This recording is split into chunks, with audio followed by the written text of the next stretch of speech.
Shalom, senang sekali dapat berjumpa kembali dalam program Bible Study Online CK7. Hari ini kita akan melanjutkan pembelajaran kita, saudara, dari Kitab Pengkhotbah, pasal yang ke-10. Nah, sebelum kita membaca, saudara, saya ingatkan kembali bahwa tema Kitab Pengkhotbah ini adalah kesia-siaan kalau kita hidup sekalipun dalam kemakmuran, tapi jauh dari Allah. Sia-sia kalau kita mencapai puncak kehidupan, sukses, tenar, terkenal, ya, ditakuti, disegani, dihormati. Tetapi kalau itu jauh dari Tuhan, itu hal yang sia-sia. Mengapa, saudara? Karena banyak orang mengejar sesuatu di dunia ini untuk sesuatu yang sifatnya sementara. Mereka kejar habis-habisan. Mereka berupaya dengan sekuat tenaga. Hanya untuk apa? Sesuatu yang sementara. Nah, sebenarnya nasihat di Kitab Pengkhotbah ini adalah begini. Silahkan kamu kaya raya, silahkan kamu tenar, terkenal, ya. Tetapi jangan lupa, bukan hanya untuk dunia ini saja, tapi juga untuk hidup yang kekal. Kalau kamu hanya mencari ketenaran, sia-sia di dunia ini. Kalau kamu hanya mencari keagungan manusia, sia-sia dunia ini. Nah, hari ini kita akan membaca, merenungkan, belajar tentang kebodohan yang melingkupi kehidupan manusia dan akibat-akibatnya. Namun terlebih dahulu mari kita datang kepada Tuhan. Kita minta Tuhan mengurapi kita. Supaya kitab yang luar biasa ini menginspirasi kita. Kita dapat rema-rema di dalamnya. Kita sembah Dia. Haleluya.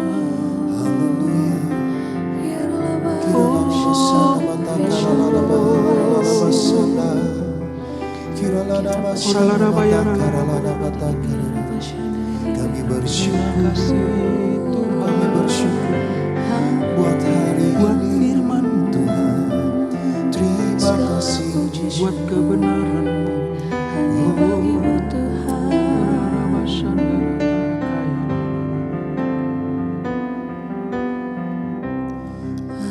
Ajar ku mengerti segala rencana-Mu. Ajar ku berserah hanya padamu. Pimpinlah jalanku dalam terang firman-Mu. Ajar ku berharap hanya padamu.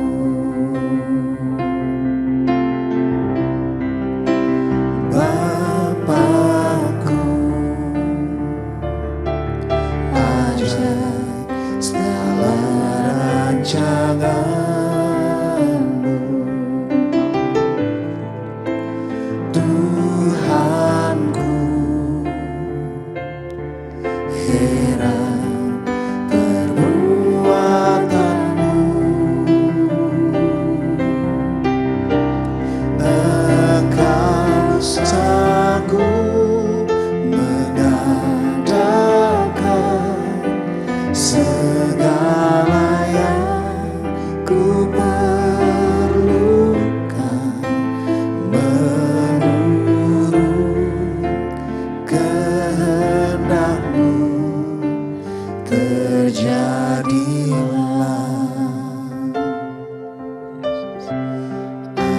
Ajar ku mengerti segala rencana-Mu.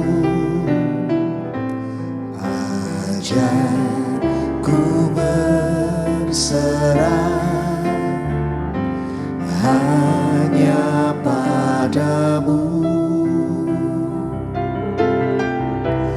Pimpinlah jalanku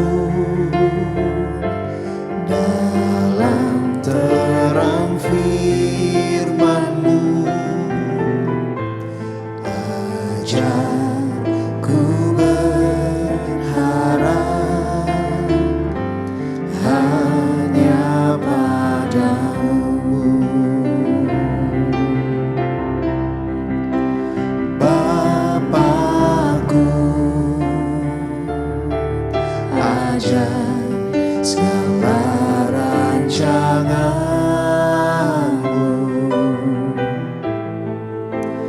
Tuhanku. Heran perbuatan-Mu,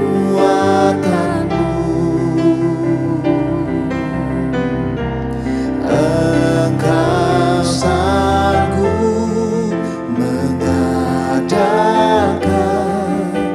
segala yang ku perlukan, menurut kehendak-Mu terjadilah.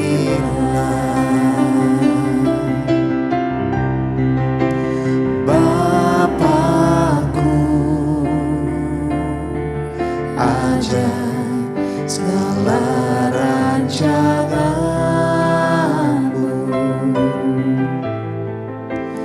Tuhanku. Heran perbuatan-Mu,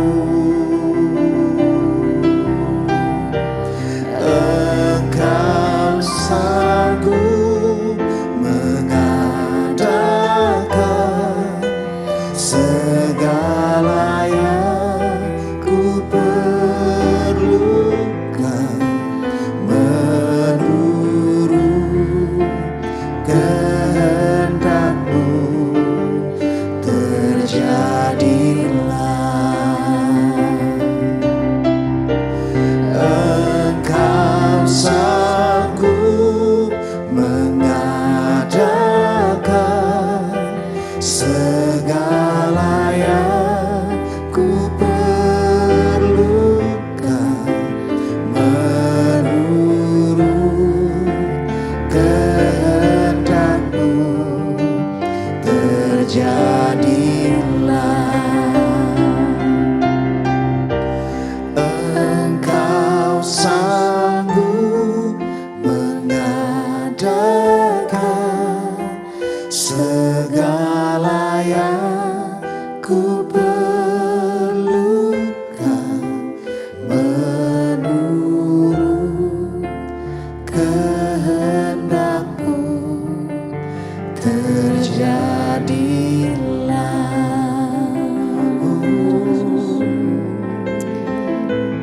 Kiralala basada matakara basada. Ajar kami mengerti setiap jalan-jalan-Mu, Tuhan.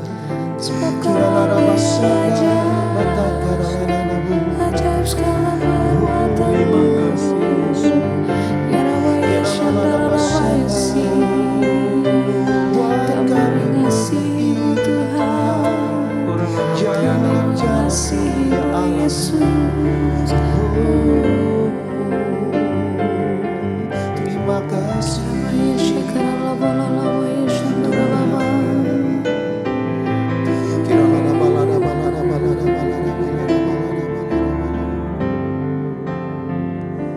Telah kulihat kebaikan-Mu yang tak pernah habis di hidupku. Ku berjuang sampai akhirnya Kau dapati aku tetap setia. Telah kulihat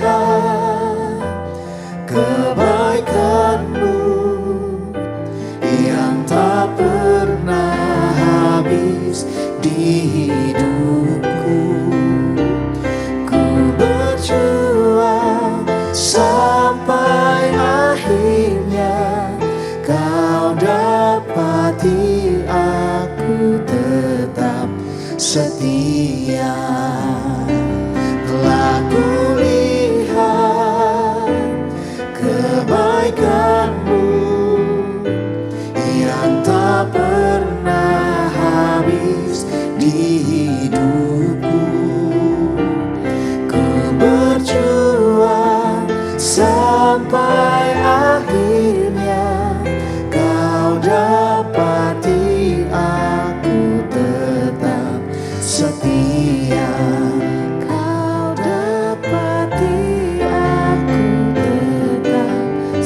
setia. Kau dapati aku tetap setia. Amin Tuhan.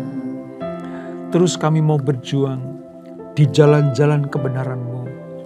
Terus kami mau hidup di dalam jalan-jalan-Mu ya Tuhan. Supaya kami didapati tidak bercacat dan bercela. Terima kasih Bapa, terima kasih Tuhan Yesus, terima kasih Roh Kudus atas tuntunan, penyertaan, dan bimbingan-Mu. Sehingga kami berjalan di dalam kebenaran-kebenaran-Mu. Sebentar kami akan melanjutkan pembelajaran kami, urapi kami Tuhan. Di dalam nama Yesus, mari yang siap belajar firman Tuhan, sama-sama kita katakan amin. Saudara, kita akan membaca dari Pengkhotbah pasal yang ke-10. Alkitab kita halaman sekitar 721. Kita akan membaca seluruh ayat ini ya saudara. Demikian firman Tuhan. Akibat-akibat kebodohan. Lalat yang mati menyebabkan urapan dari pembuat urapan berbau busuk. Demikian juga sedikit kebodohan lebih berpengaruh daripada hikmat dan kehormatan. Hati orang berhikmat menuju ke kanan, tapi hati orang bodoh ke kiri. Juga kalau ia berjalan di lorong orang bodoh itu, tumpul pikirannya. Dan ia berkata kepada setiap orang, orang itu bodoh. Jika amarah penguasa menimpa engkau, janganlah meninggalkan tempatmu, karena kesabaran mencegah kesalahan-kesalahan besar. Ada suatu kejahatan yang kulihat di bawah matahari sebagai kekilafan yang berasal dari orang penguasa. Pada banyak tempat yang tinggi didudukkan orang bodoh, sedangkan tempat yang rendah didudukkan orang kaya. Aku melihat budak-budak menunggang kuda dan pembesar-pembesar berjalan kaki seperti budak-budak. Barang siapa menggali lubang akan jatuh ke dalamnya, dan barang siapa mendobrak tembok akan dipagut ular. Barang siapa memecahkan batu akan dilukainya. Barang siapa membelah kayu akan dibahayakannya. Jika besi menjadi tumpul dan tidak diasah, maka orang harus memperbesar tenaga. Tetapi yang terpenting untuk berhasil adalah hikmat. Jika ular memagut sebelum mantera diucapkan, maka tukang mentera tidak akan berhasil. Perkataan mulut orang berhikmat menarik, tetapi bibir orang bodoh menelan orang itu sendiri. Awal perkataan yang keluar dari mulutnya adalah kebodohan, dan akhir bicaranya adalah kebebalan yang mencelakakan.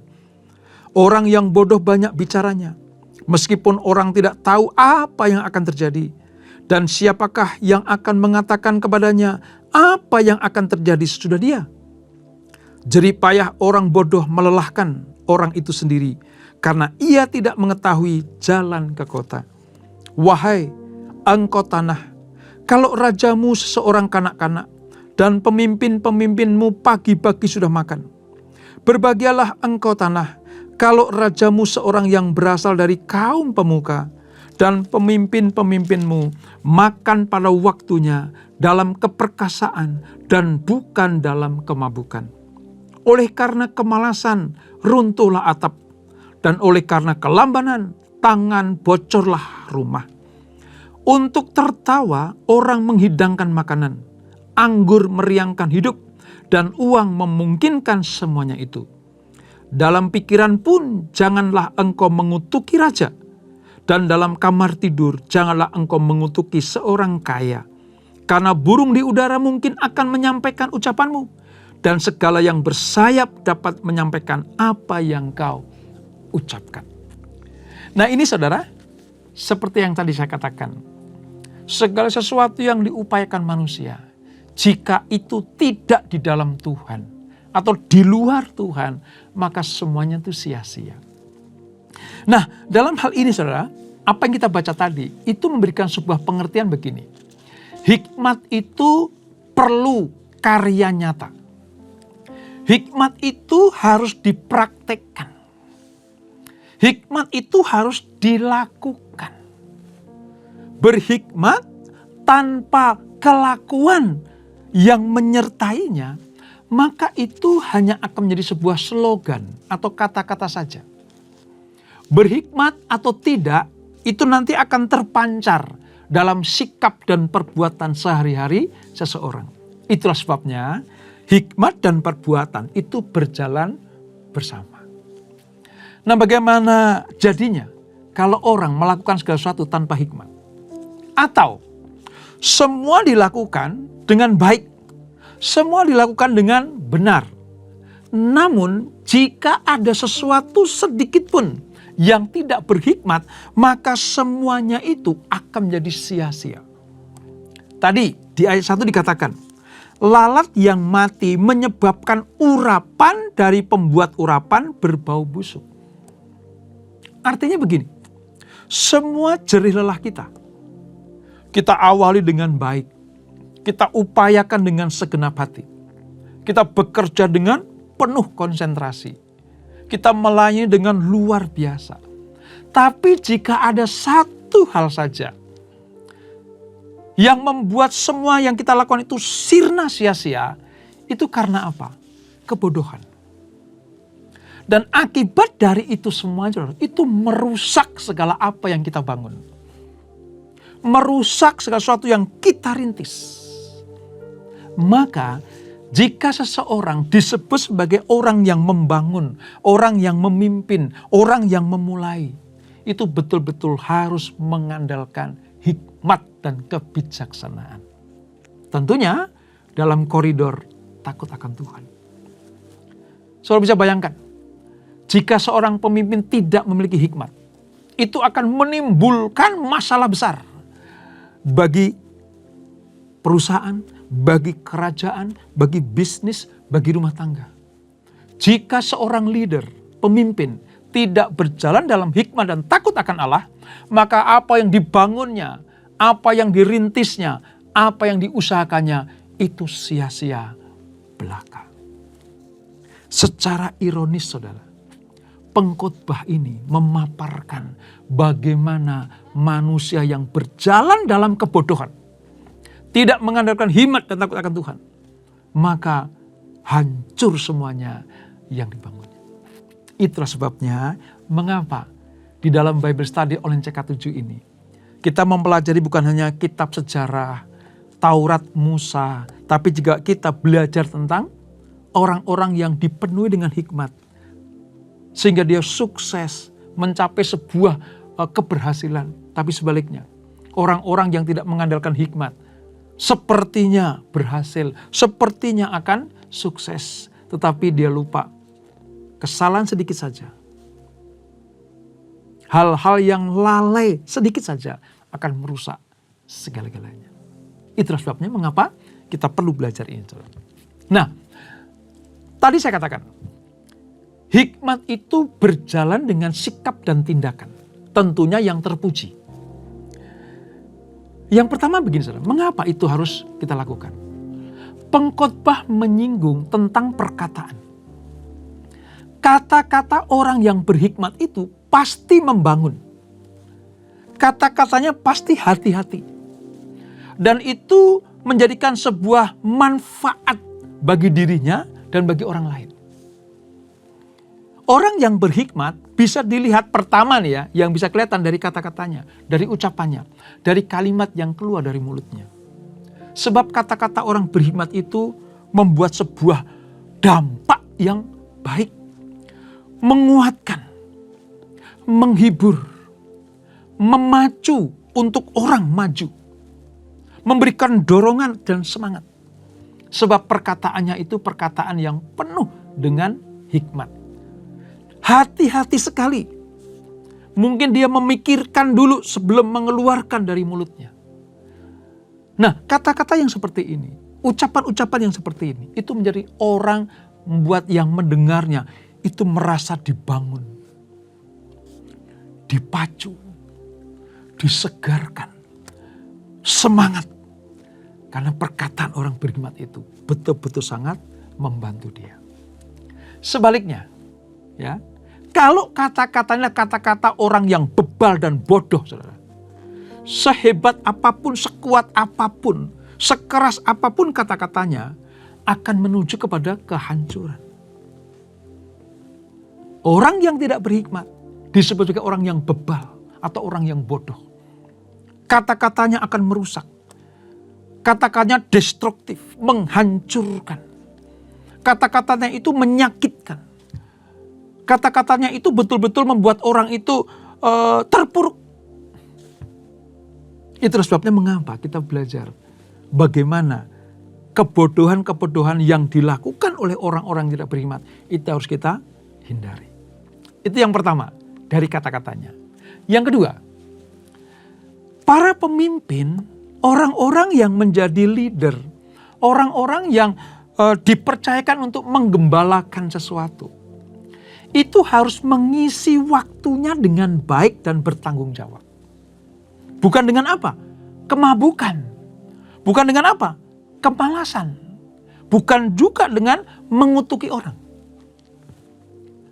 Orang yang tidak dikendalikan oleh hikmat ilahi, saudara, itu liar. Tidak bisa dikendalikan. Itu golongan orang bebal dan bodoh. Hidupnya diisi dengan sesuatu yang sia-sia. Tidak ada manfaat sedikit pun bagi orang lain. Wong bagi dirinya saja, dia tidak mengerti tentang manfaat apa yang dilakukan bagi dirinya, apalagi bagi orang lain. Dia masa bodoh dengan orang lain.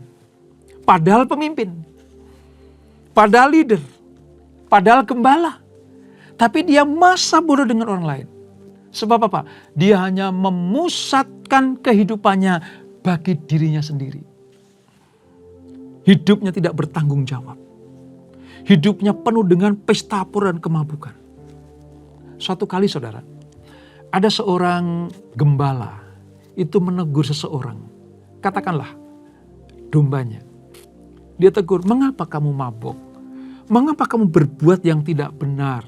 Merusak kehidupanmu. Apa jawab orang ini saudara? Ini kan urusan saya. Saya mabuk sendiri.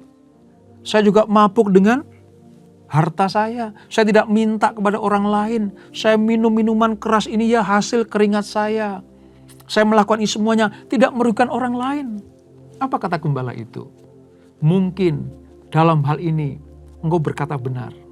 Uang-uangmu, harta-hartamu, kau mabuk sendirian. Tapi ingat, kamu tidak bisa hidup sendiri.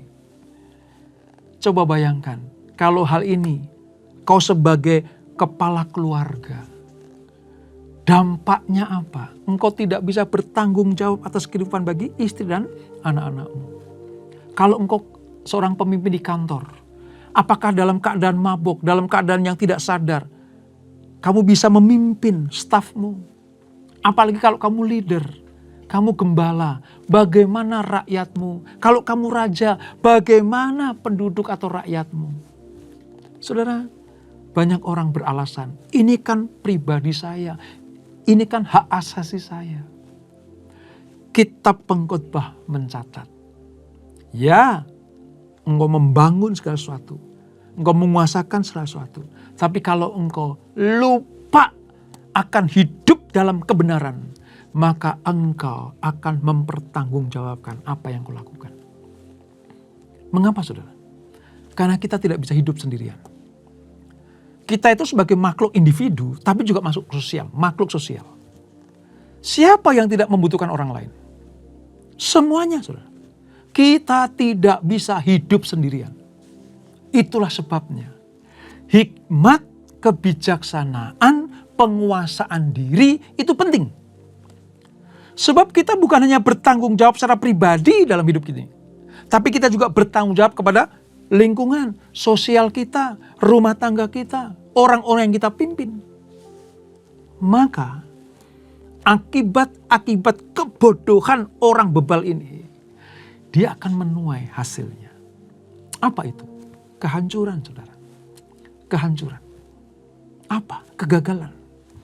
Keterpurukan. Bahkan bisa-bisa kebinasaan. Maka kita perlu belajar ini.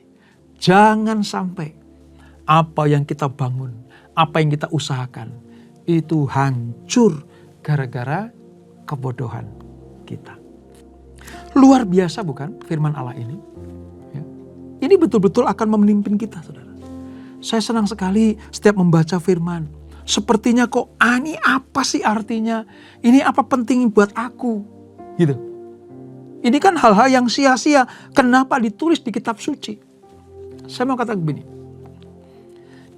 Ini tidak akan pernah masuk ke kanonisasi Alkitab kalau tidak punya maksud yang penting. Ini tidak akan pernah masuk ke buku suci ini, saudara, kalau itu tidak penting dari Tuhan untuk umatnya. Itu sebabnya Tuhan mau sebagai anak-anak Tuhan, kita tidak berjalan di dalam kehidupan orang fasik, orang bodoh, orang bebal. Tapi kita berjalan di dalam kebenaran, hikmat, kebijaksanaan, seperti yang Tuhan berikan buat kita semuanya. Ini pentingnya. Hikmat itu memimpin manusia supaya hidupnya bukan hanya bagi dirinya sendiri, tapi juga bagi orang lain. Lebih daripada itu, untuk Tuhan. Hikmat selalu mempertimbangkan baik buruknya. Hikmat selalu mengutarakan hasil negatif dan positifnya. Hikmat selalu memberikan pertimbangan. Kalau aku lakukan ini, apa dampaknya nanti? Hikmat memberikan pilihan-pilihan. Apakah kita akan lakukan yang ini atau tidak? Orang yang berhikmat akan berpikir dengan benar sebelum memutuskan segala sesuatu. Orang yang bijaksana akan terlepas dari kerugian kalau kita menggunakannya dengan benar. Orang yang berhikmat akan terlepas dari malapetaka dan bahaya kalau menerapkannya dengan benar. Itulah sebabnya jangan sampai kebodohan-kebodohan yang dilakukan oleh orang bebal itu kita lakukan juga. Jangan sampai sebagai anak-anak terang, jangan sampai sebagai anak-anak Tuhan, murid-murid Yesus, berjalan di dalam kebodohan-kebodohan. Kita dipimpin oleh kebenaran firman Allah. Kita mendapatkan kitab-kitab yang luar biasa. Mazmur, Amsal, itu memberikan sebuah peringatan buat kita semuanya. Bagaimana orang yang berhasil, bagaimana orang yang menghasilkan buah, itu berjalan dalam kebenaran, takut akan Tuhan, dan hikmatnya dipakai untuk kemuliaan nama Tuhan. Maka apa yang kita pelajari hari ini, saudara? Pesan buat kita semuanya. Ayo anak-anak Tuhan. Ayo para pemimpin. Ayo para gembala. Ayo para leader-leader. Berjalanlah di dalam hikmat ilahi. Berjalan di dalam kebijaksanaan seperti yang Tuhan kehendaki. Kalau tidak, ada celah yang membuat kita melakukan kebodohan. Akhirnya apa? Semua yang kita bangun sia-sia. Semua yang kita rintis sia-sia. Kenapa, saudara? Karena akan hancur. Ada satu kalimat, saudara, yang perlu kita camkan baik-baik. Lihat ya, di ayat 16. Ayat 16. Ini mungkin nggak kita mengerti sepenuhnya, tetapi ini pesan yang bagus sekali buat kita. Ayat 16 bilang gini, wahai engkau tanah, kalau rajamu seorang kanak-kanak dan pemimpin-pemimpinmu pagi-pagi sudah makan. Saudara, kalau kita baca sepintas saja, ini nggak ada artinya. Ini apa sih maksudnya? Kok ngomong ke tanah, ngomong kepada tanah, dan kalau rajamu adalah seorang kanak-kanak, kerjaannya pagi hanya makan, memikirkan kepentingan diri sendiri. Sepertinya nggak ada artinya. Tapi lihat, kata kanak-kanak sini sebenarnya konotasinya itu sifat yang tidak penuh dengan hikmat. Ingat ya, kalimat-kalimat dalam Alkitab punya tujuan yang spesifik. Yesus pernah bilang begini, jadilah seperti kanak-kanak. Itu penting, itu bagus. Tapi dalam pengkhotbah ayat 10 ini, wahai engkau tanah, kalau rajamu seorang kanak-kanak. Ini artinya begini, kalau pemimpinmu, kalau leadermu, kalau rajamu, kalau gembalamu, sifatnya, kelakuannya, tingkah polanya, kekanak-kanakan, ini menyedihkan. Para pemimpin kalau sifatnya kekanak-kanaan, mudah ngambek, ya, merengek-rengek, melakukan sesuatu tanpa kontrol, tidak bisa bertanggung jawab atas apa yang dilakukan. Kan kanak-kanak itu. Sudah bisa bayangkan, kalau para pemimpin, para raja memiliki sifat seperti ini, cilakalah tanah itu, cilakalah kerajaan itu, cilakalah orang yang dipimpinnya. Ini maksudnya, saudara. Sebab apa? Sebab raja, pemimpin, leader yang memiliki karakter bodoh, karakter tidak berhikmat, itu akan merugikan komunitasnya, merugikan kerajaannya, merugikan tempat tinggalnya. Maka harus diperhatikan. Jangan sampai karakter sifat kanak-kanak ini yang negatif, yang tidak membangun, tidak ada tanggung jawab sedikit pun dalam kehidupannya, sampai terjadi dalam hidup kita. Itu kebodohan yang tidak bisa dielakkan. Nah, apa yang harus kita lakukan? Dewasa, matang secara rohani dan jasmani, matang secara kejiwaan dan moralitasnya. Maka apa yang dikatakan, apa yang dilakukan, hikmat dan kebijaksanaan akan selaras dengan tindakan-tindakan dan menghasilkan kemuliaan demi kemuliaan. Pelajaran hari ini adalah jadilah pemimpin, leader, gembala yang takut akan Tuhan. Hidup dalam hikmat. Jangan lakukan hal-hal yang bodoh.